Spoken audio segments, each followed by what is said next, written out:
Hi guys, it's Sasha, and I'm going to review Prince Lestat. Here we go. And I finally finished this book. I finally finished this book roughly just before New Year's, and it's how can I describe this book? There's a lot going on. The basic plot is that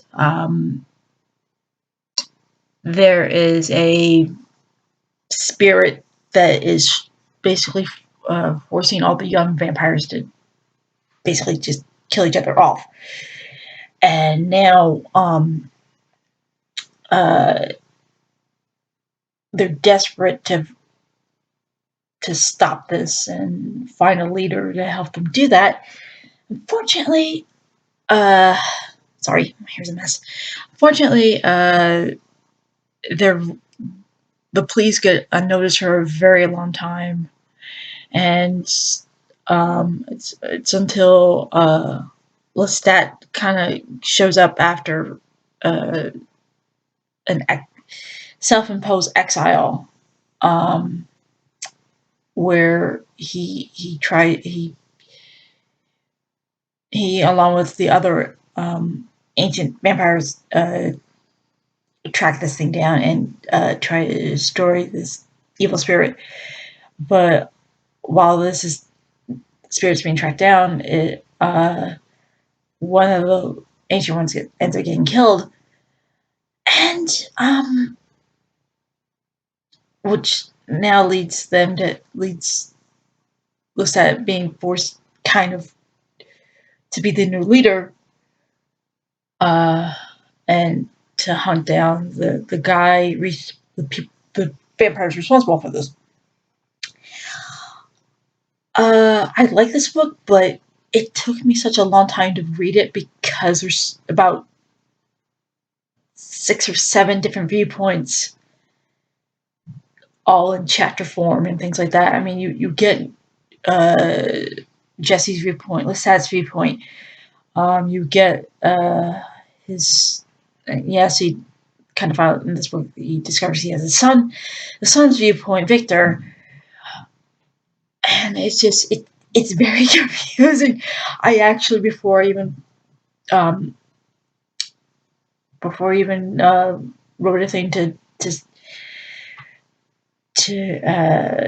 before I even wanted to do this, I checked the other reviews, and a lot of people thought it was very confusing. I share that confusion. It's a lot that's going on, a lot, and as much as I like this book, it's one of those books where you either can sit down and read it and really understand what's going on, but there's also another thing kind of wrong with this book. It's a sequel to the book Queen of the Damned that's set in present day, and yet Queen of the Damned was done in '88, so you're talking over a 25-year period between this book and Queen of the Damned. And unless you have read Queen of the Damned, this book would be very confusing for you. And if you've read the other Lestat books, other Vampire Chronicle books, I mean, it it will be confusing as a start to the series. So I would recommend you read the other books first before you read this one. Um, and if you have the patience, well, if you have the patience, read the actual book. If you don't have the patience, maybe just get the audiobook or something. But it will. There is a lot going on, so you may have to take some notes. Um, let's see what else. The presence that's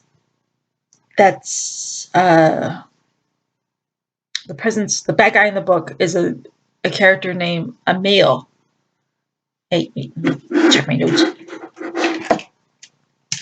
Da, da, da.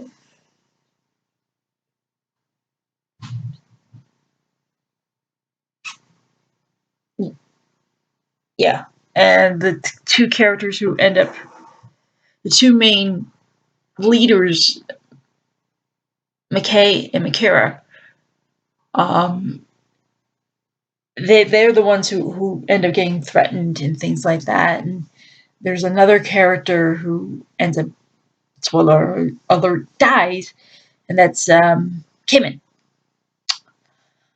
And as much as I like this book, it'll be a while before I read it again. And if I do read it again, it probably won't take me as long as it did the first time. It did take me a year to read this, mostly because I was busy with other things, and it's a lot to process.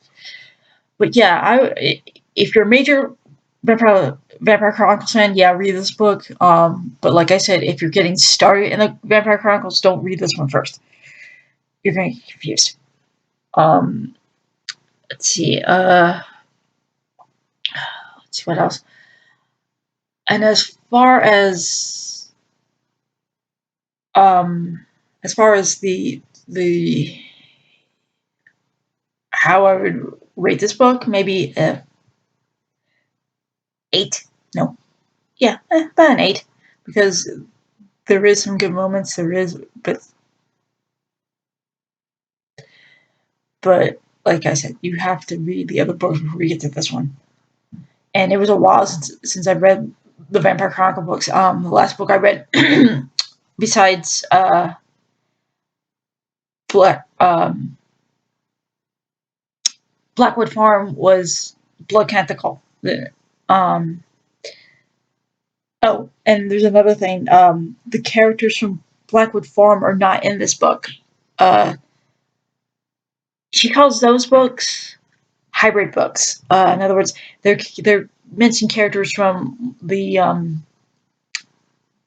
Mayfair Witches saga. But this book doesn't have that. It just has all the characters from the Vampire Chronicles except for Claudia. Um, but yes, if you enjoy her book, her writing, and if you've read the other books in the Vampire Chronicles, yes, read this. But if you haven't read any of her Vampire Chronicle books, don't start with this one first. Read Vampire Lestat. Read the Vampire, then Vampire Lestat, and all the other ones first. And then that will set you up for this one. So that's my thoughts on Prince Lestat. I hope you enjoyed this review.